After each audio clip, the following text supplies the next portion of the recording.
Olha só, deixa eu perguntar uma coisa. Como anda o seu relacionamento dentro da empresa que você trabalha? Bom, se você é do tipo de pessoa que acha que apenas ter conhecimento e experiência e dar resultados para a empresa é o suficiente para se manter no emprego, olha só, cuidado. Segundo dados do Ministério do Trabalho e Emprego, aproximadamente 70% dos desligamentos ocorrem por conflitos comportamentais. Ou seja, a maioria das pessoas não são demitidas por falta de conhecimento ou experiência, mas sim porque se comportam de maneira inadequada no trabalho.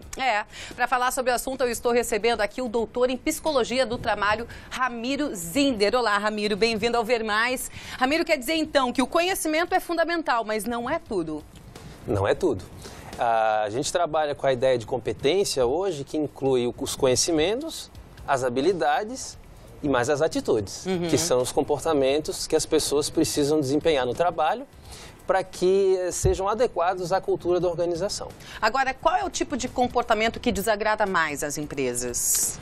Comportamentos que são individualistas, comportamentos que são egoístas, esse tipo de ação ela vai de encontro à ideia de que as empresas precisam de cooperação entre as pessoas, precisam de trabalho em equipe entre as pessoas, então posturas invejosas no ambiente de trabalho, posturas de conflito relacionado ao grupo, né, de pessoas que trabalham na organização, geralmente são os conflitos mais degradantes, digamos assim, no ambiente de trabalho. Então isso com certeza inclui, como você acabou de mencionar, ter um bom relacionamento com os colegas, né? Não tenha dúvida, né? A gente tem que entender que uma empresa, uma organização, é um conjunto de pessoas trabalhando por um objetivo em comum, que é o objetivo da organização. Então, essas pessoas precisam estar se comportando por uma mesma direção, né? Com comportamentos que são colaborativos, com comportamentos que vão em prol do grupo e da própria empresa. Agora, quando se fala em comportamento, dentro da empresa, nós também não podemos deixar de falar do que acontece fora. Por que eu estou te perguntando isso? Existem casos em que as pessoas acabam sendo demitidas da empresa por não ter um bom comportamento fora. Afinal de contas, é um funcionário que representa a empresa. Postar fotos ou frases ou coisas não apropriadas em redes sociais também pode causar demissão. Esse é um tema polêmico, né? Em que envolve uma questão mais até judicial, porque muitas vezes as empresas tomam atitudes de desligamento em função de comportamentos em redes sociais. A gente precisa estabelecer um limite entre a vida pessoal e a vida profissional.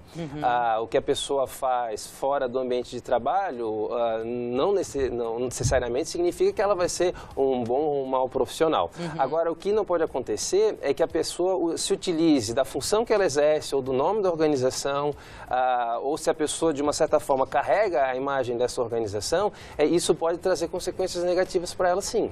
Agora, em relação ao comportamento dentro da empresa, a maneira como você lidar com os seus colegas de trabalho, para a empresa, o que representa aquela pessoa individualista, fora aquele clima horroroso que fica quando a pessoa é invejosa, quer puxar o tapete de todo mundo, não se dá bem com o grupo, é um clima ruim até para você poder trabalhar. Mas na cabeça do gestor, como ele enxerga esse tipo de funcionário? Isso, ele vai perceber que esse funcionário ou esses funcionários que têm esse comportamento inadequado vão trazer prejuízo para o resultado da organização. Porque pense num grupo, por exemplo, de 30 pessoas, 40 colaboradores ou 100, enfim.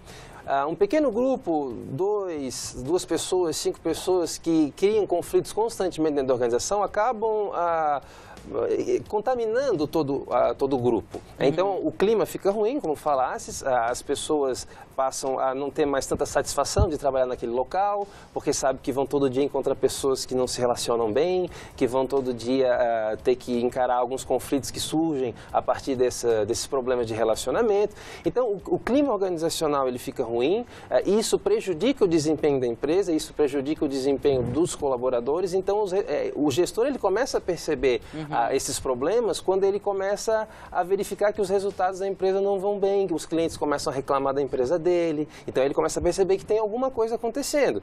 Num primeiro momento, ele não percebe que é uma questão de relações humanas. Ele acredita num primeiro momento que é algum problema pontual, né? De processos, exatamente. E nos nossos trabalhos que a gente tem feito, a gente tem buscado exatamente isso, quer dizer, mostrar para o gestor que a origem dos conflitos que acontecem na organização, em sua grande maioria, são comportamentais. Agora, para a gente finalizar rapidinho, Ramiro, conflitos sempre vão existir, afinal de contas, conflitos nada mais é do que pontos de vista diferentes em relação ao assunto, então os conflitos existem e normalmente até são sadios, né? Saudáveis.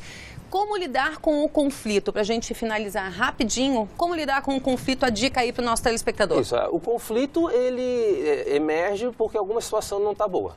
Então, o que a gente precisa fazer com o conflito é esclarecer. Então, nesse momento, o gestor precisa ter diálogo, ele precisa ter transparência, colocar as cartas na mesa, como a gente fala, para solucionar o conflito, porque o conflito ele traz alguma coisa que não está boa dentro da organização. Perfeito. Obrigada, Ramiro. Obrigada pela tua participação aqui com a gente. Até mais.